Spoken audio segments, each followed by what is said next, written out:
सच्ची घटना पर आधारित इस पोस्ट को यदि आप अच्छे से पढ़ोगे और सुनोगे तो अंत में आप एक गहरी सांस लेंगे और फिर ये पोस्ट जीवन भर आपके साथ चलेगी। जो लोग जल्दी से निराश हो जाते हैं, उनके जीवन के प्रति नजरिए को भी बदलेगी। मैं ठीक हूँ। एम्स नई दिल्ली 2003।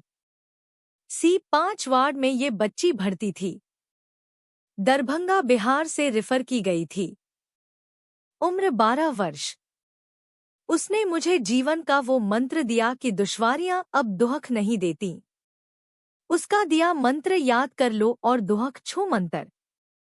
उसे गुलेन बारे सिंड्रोम GBS हुआ था। इस बीमारी में अचानक शरीर लकवाग्रस्त हो जाता है। हाथ पैर दोनों बिल्कुल भी हिला तक नहीं सकती थी। साथ ही छाती और सांस की मांसपेशियां भी काम नहीं करने से हमें उसे वेंटिलेटर पर रखना पड़ा। इस बीमारी में होश और बुद्धिमत्ता पर कोई फर्क नहीं पड़ता है। ज्यादातर GBS दवाओं से जल्दी ही ठीक हो जाते हैं, लेकिन कुछ प्रतिशत मरीज ठीक नहीं हो पाते। 1 हफ्ते वेंटिलेटर पर रखने के बाद हम समझ गए थे कि ये बच्ची अब लंबे समय वेंटिलेटर पर रहेगी। हम सब आसानी से हर एक सांस ले पाते हैं, बिना ताकत लगाए या कोशिश किए। क्योंकि ये आसानी से हो पा रहा है, इसलिए हम सांस लेने की इस प्रक्रिया को सफलता नहीं मानते। लेकिन इस बच्ची को एक सांस सफलता से लेनी थी। उसके लिए स्कूल में A ग्रेड लाना सफलता नहीं, कुछ सांसें अच्छे से ले सकना सफलता थी। वेंटिलेटर पर लंबा समय लगने की वजह से हमने ट्रेकियोस्टोमी, गले वाले हिस्से से सांस की नली में छेद कर सांस के रास्ते को बनाने का निर्णय लिया और वेंटिलेटर को सांस के उस नए रास्ते से जोड़ा। अब ट्यूब उसके मुंह से निकाल दी गई थी और कृत्रिम सांसें गले वाले रास्ते से दी जा रही थी। आवाज भी नहीं रही थी। वो वेंटिलेटर पर होती आंखें खोले हुए, शरीर में सिर्फ पलकें और होंठ हिला सकती थी। सुबह राउंड के समय मैं उससे रोज पूछता, बेटा कैसी हो? रोज वो धीमे से मुस्काती और पलकों को धीमे से इस तरह झपकाती कि मैं समझ जाता उसका मतलब होता ठीक हूँ। वो 2 महीनों तक ऐसे ही वेंटिलेटर पर रही। ढेरों इंजेक्शन्स लगते, ढेरों तकलीफ देय प्रक्रियाएं। लेकिन जब भी पूछो पलकों से कहती, ठीक हूँ। मैंने इतना सहनशील और आशावादी मस्तिष्क जीवन में कभी नहीं देखा। धैर्य, सहनशीलता, उम्मीद न हारना, स्वयं को प्रकृति के निर्णयों के प्रति समर्पित कर देना, अपना रोना न रोना, देखभाल करने वालों पर भरोसा जैसे कितने ही गूढ़ दार्शनिक और मनोवैज्ञानिक रहस्य उसके इस छोटे से जवाब में निहित होते कि ठीक हूँ। उसने कभी नहीं कहा कि ये निकाल दो या अब बस करो। उसका आशावादी दिमाग समझता था कि ये लोग कोशिश कर रहे हैं, धैर्य रखना होगा।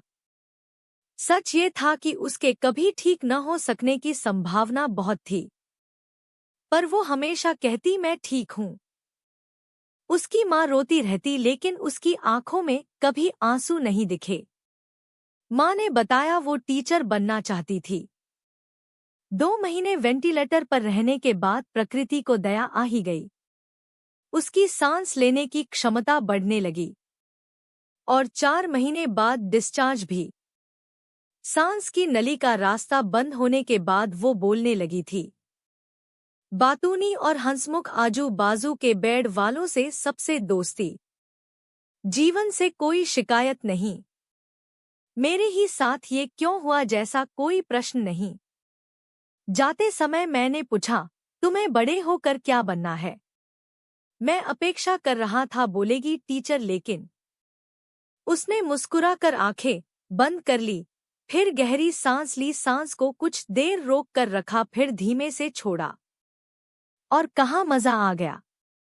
आंखें खोलकर बोली, डॉक्टर जी बस सांसें आसानी से लेते रहना है, बिना वेंटिलेटर के।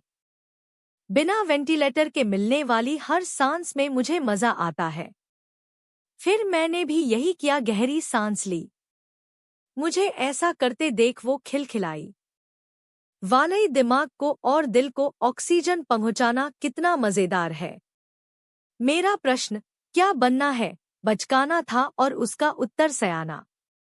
जिंदगी का महत्वपूर्ण पाठ आसानी से पढ़ा गई थी वो नन्ही टीचर। कुछ गहरी सांस लेकर देखिए मेरे साथ।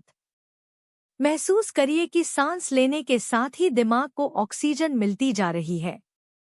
क्या हम सब सफलता से सांस ले पा रहे हैं?